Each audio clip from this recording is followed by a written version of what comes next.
Assalamualaikum warahmatullahi wabarakatuh. Salam sejahtera bagi kita semua. Perkenalkan, nama saya Septiani Hasna Adria dari jurusan Akuntansi Fakultas Ekonomi dan Bisnis dari Universitas Muria Kudus.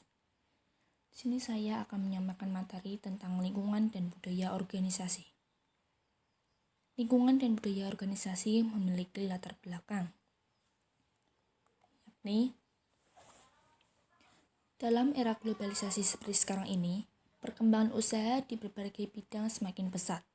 Persaingan antar organisasi semakin kompetitif. Pada tahapan karir, setiap orang perlu memahami budaya organisasi karena budaya mempunyai pengaruh kuat terhadap kehidupan kerjanya. Orang yang baru memulai karir kemungkinan berpikir bahwa pekerjaan hanyalah sekedar pekerjaan. Namun apabila mereka telah memilih perusahaan atau organisasi tertentu, sebenarnya mereka telah memilih jalan hidup yang akan ditempuh. Budaya organisasi dapat membentuk mereka menjadi pekerja yang mampu bekerja dengan cepat atau lambat, menjadi manajer yang keras atau bersahabat, menjadi pemain tim atau individual.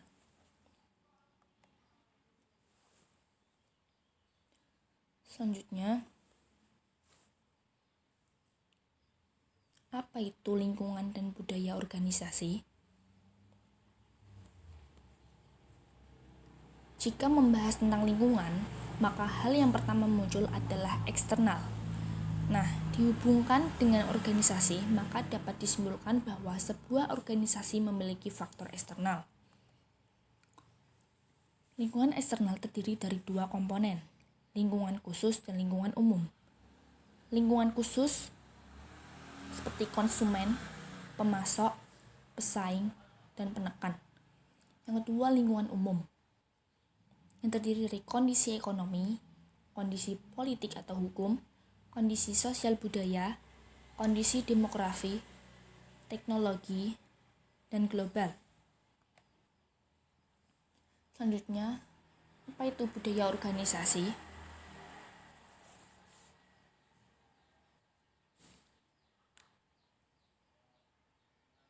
Pengertian dari budaya organisasi. Budaya organisasi adalah sistem makna dan keyakinan bersama yang dianut oleh para anggota organisasi yang menentukan sebagian besar cara mereka bertindak satu terhadap yang lain dan terhadap orang luar, bukan sesuatu yang dapat disentuh atau dilihat secara fisik, namun para karyawan menerima dan memahami melalui apa yang mereka alami dalam organisasi.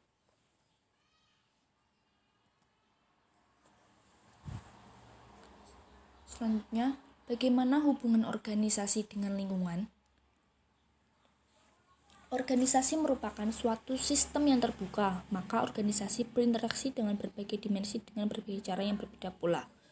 Maka dari itu, manajer harus memahami pengaruh lingkungan terhadap organisasinya dan bagaimana organisasi tersebut beradaptasi dengan lingkungan.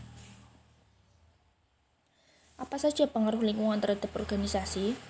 Yang pertama, perubahan dan kompleksitas lingkungan. Yang kedua, kekuatan kompetitif. Ketiga, pergolakan lingkungan.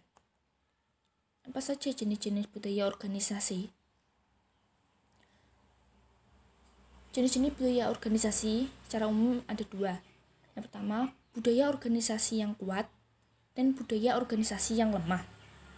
Budaya organisasi yang kuat merupakan jenis budaya organisasi yang kokoh dan kuat, di mana jenis budaya organisasi ini mengacu pada situasi di mana karyawan dapat menyesuaikan diri dengan baik, menghormati kebijakan organisasi, dan mematuhi semua pedoman organisasi yang berlaku. Dengan kata lain, setiap anggota organisasi benar-benar menerima peran dan tanggung jawab mereka dengan sukarela.